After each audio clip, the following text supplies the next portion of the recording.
تو وہاں تک بات پہنچ گئی تھی. تو پلیبسائٹ کس نے جیتنا تھا ہمارے لیے؟ شیخ عبداللہ نے. تو شیخ عبداللہ کے ہاتھ میں وہ تھی. تو انہوں نے کہا جی جب تک ہری سنگھ یہاں اسٹیٹ میں ہے میں نہیں جیت سکتا.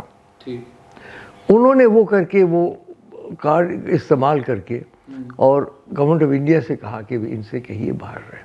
یعنی عجیب بات ہے کہ ایک زمانے میں سب سے بڑی اسٹیٹ جو تھی اب ہمیں اسٹیٹ فوڈ کی بھیک ماننا پڑ رہی ہے. جب وہ کہہ رہے ہیں ہم اسٹیٹ دیں گے تو پھر دیں. تو ایسا تو نہیں ہے کہ ہو نہیں سکتا. جموں اسٹیٹ ہو بھی سکتی ہے کسی نہ کسی وقت آگے اگر حالات ایسے بنے. پہلی بار جموں کا ایک چیف منسٹر بن رہا ہے, آپ کیسے اس کو ڈینائی کریں؟ پوچھ لو غلام نبی سے.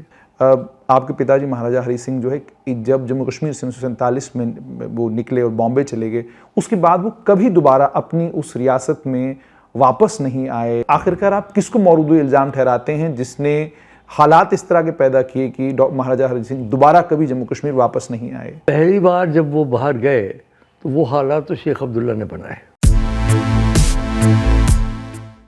ڈاکٹر صاحب, مہاراجہ ہری سنگھ کو لے کر, آپ کے پتا جی کو لے کر ایک سوال آپ سے پوچھنا چاہوں گا کہ جب ہم جموں کشمیر میں ریفارمز پر نظر دوڑاتے ہیں تو بے انتہا ریفارمز ہمیں نظر آتے ہیں جو مہاراجہ ہری سنگھ کے دور میں, ان کے وقت میں ریفارمز وہاں پر ہوئے ہیں. مجھے یہ بتائیے ڈاکٹر صاحب کہ کیا وجہ ہے کہ تاریخ میں جو ریفارمز والا کام انہوں نے کیا, جو اور ان کے کچن کو لے کر, ان کے خانساماؤں کو لے کر جو کچھ تاریخ میں رقم کیا گیا ہے, جو کچھ تاریخ کا حصہ بن چکا ہے, ان تمام چیزوں پر جب آپ نظر دوڑاتے ہیں تو آپ یہ پوچھنے پر مجبور ہو جاتے ہیں ڈاکٹر کرن سنگھ سے کہ آخرکار انہیں جموں کشمیر کی اس تاریخ میں ایک ولن بنا کر جو ہے وہ پیش کیوں کیا جاتا رہا. آج بھی ہم, جیسے آپ نے خود کہا کہ آپ اگر تاریخ کی کتابیں اٹھاتے ہیں تو مہاراجہ ہری سنگھ کا کوئی ذکر نہیں ملتا.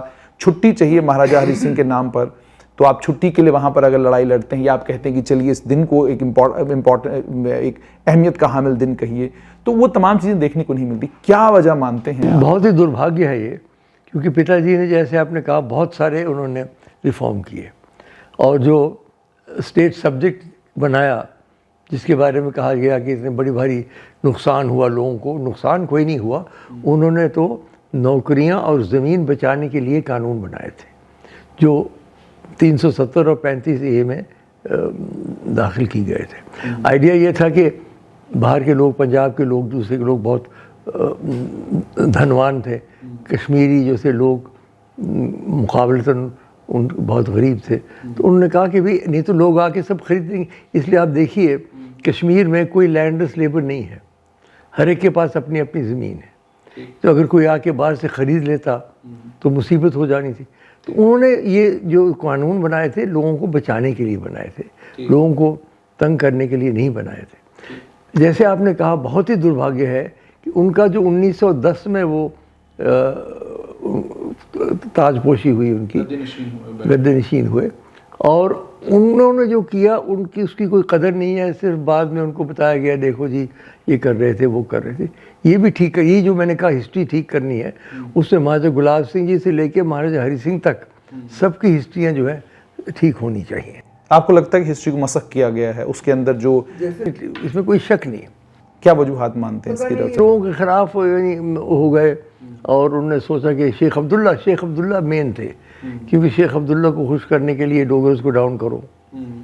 اور وہ سارا جو ماحول اس وقت بنا ہوا تھا وہ ماحول اینٹی مونارکی تھا. ٹھیک ہے, مونارکی تو یوں بھی ختم ہو رہی تھی, سارے ہندوستان میں ختم ہو گئی, کیول صرف ہماری ریاست میں تھوڑی ختم ہوئی. 500 ریاستیں تھیں, وہ کہاں گئی؟ جانا تو سبھی کو تھا. لیکن ہمارے ہاں شیخ عبداللہ نے ایک بہت بڑا جلسہ بنایا کہ ہم شخصی رول سے اب مکت ہوئے. بڑے انہوں نے چراغ وغیرہ لگائے کشمیر میں, بڑا بھاری.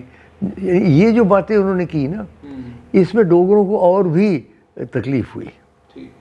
تو اس لیے اینٹی ڈوگرا ایٹیٹیوڈ جو لیکھک ہیں ہسٹری, کچھ تو سکھ لیکھک ہیں جو غلط سمجھتے ہیں کہ مہاراجہ گلاب سنگھ جی نے کوئی سکھوں کو کبھی نہیں کیا. جب تک مہاراجہ رنجیت سنگھ جی زندہ تھے تب تک وہ بالکل ان کے ساتھ رہے, لڑائیاں لڑی انہوں نے اپنے, اور انہوں نے کتنی قربانیاں دیں.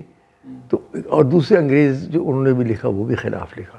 تو اب ہم ہسٹری پھر سے لکھوانے کی کوشش کر رہے ہیں. آپ کر رہے ہیں کوشش کی؟ ہاں, پوری کر رہے ہیں. ڈاکٹر صاحب ایک اور اہم بات جو ہے تاریخ سے ہی جڑی ہوئی بات ہے وہ یہ ہے کہ ڈاکٹر صاحب آپ کے پتا جی مہاراجہ ہری سنگھ جو ہے جب جموں کشمیر سے 1947 میں وہ نکلے اور بامبے چلے گئے، اس کے بعد وہ کبھی دوبارہ اپنی اس ریاست میں واپس نہیں آئے، کبھی دوبارہ اس ریاست کو جس کو انہیں اپنے دور میں اپنے وقت میں جہاں اتنے سارے ریفارمز انہیں لائے، آج ہم جموں کشمیر بینک کی بات کرتے ہیں وہ ان کی دین ہے، آج ہم ہاسپٹل کی بات کرتے ہیں وہ ان کی دین ہے، کئی اور چیزیں ہیں، اور تاریخ میں میں نے بہت سارے لوگوں سے میرا فوٹوگراف لوگوں نے دکھائے کہ یہ دیکھیے یہ مہاراجہ ہری سنگھ ہے تو یہ ہاسپٹل کے انوگریشن میں آئے ہیں، یہ مہاراجہ ہری سنگھ ہے تو فلاں حل چلا رہے ہیں. حل چلا رہے ہیں. تو آپ سے یہ جاننا چاہوں گا کہ آخرکار آپ کس کو مورد الزام ٹھہراتے ہیں جس نے حالات اس طرح کے پیدا کیے کہ مہاراجہ ہری سنگھ دوبارہ کبھی جموں کشمیر واپس نہیں آئے؟ پہلی بار جب وہ باہر گئے تو وہ حالات تو شیخ عبداللہ نے بنائے.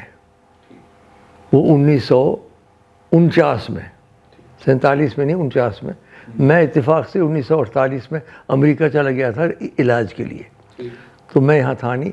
اور جب میں واپس آیا تو اس وقت تک شیخ صاحب کی اور باپو جی کی اتنی سخت آخذ میں ٹینشن ہو گئی تھی کہ بھارت سرکار نے پھر کہا، اور اس وقت کا پلیبسٹ کی بات تھی. دیکھیے اب تو پلیبسائٹ لوگ کہتے ہیں کہ یار کچھ نہیں، اس سمے تو بالکل بات سر پہ تھی. آپ جانتے نہیں ہیں شاید کہ پلیبسائٹ ایڈمنسٹریٹر بھی پیدا ہو چکا تھا، انہیں بھی اپوائنٹ کر دیا پلیبسائٹ ایڈمنسٹریٹر اپوائنٹ ہو چکا تھا admiral Chester Nimitz U S army کے. تو وہاں تک بات پہنچ گئی تھی. تو پلیبسائٹ کس نے جیتنا تھا ہمارے لیے؟ شیخ عبداللہ نے. تو شیخ عبداللہ کے ہاتھ میں وہ تھی. تو انہوں نے کہا جی جب تک ہری سنگھ یہاں اسٹیٹ میں ہے میں نہیں جیت سکتا. انہوں نے وہ کر کے وہ کارڈ استعمال کر کے اور گورنمنٹ آف انڈیا سے کہا کہ ان سے کہیے باہر رہے. تو پہلے تو انہوں نے کہا جی مہار صاحب آپ اگر 6 مہینے کے لیے باہر چلے جائیں تو اچھا رہے گا. لیکن پھر وہ 6 مہینے کبھی ختم نہیں ہوئے اور 1961 میں ان کی استھیاں لے کے ہی میں واپس آیا، وہ سوئم نہیں آئے. تو اس کے بعد ان کو جانے نہیں دیا گیا وہ، یا وہ خود ہی نہیں گئے کہ مجھے نہیں؟ اس کے بعد کوئی خاص انہوں نے بھی کوشش نہیں کی، آئیڈیا تھا کچھ لیکن بھارت سرکار اس کے خلاف تھی تو ایسی بات بنی نہیں.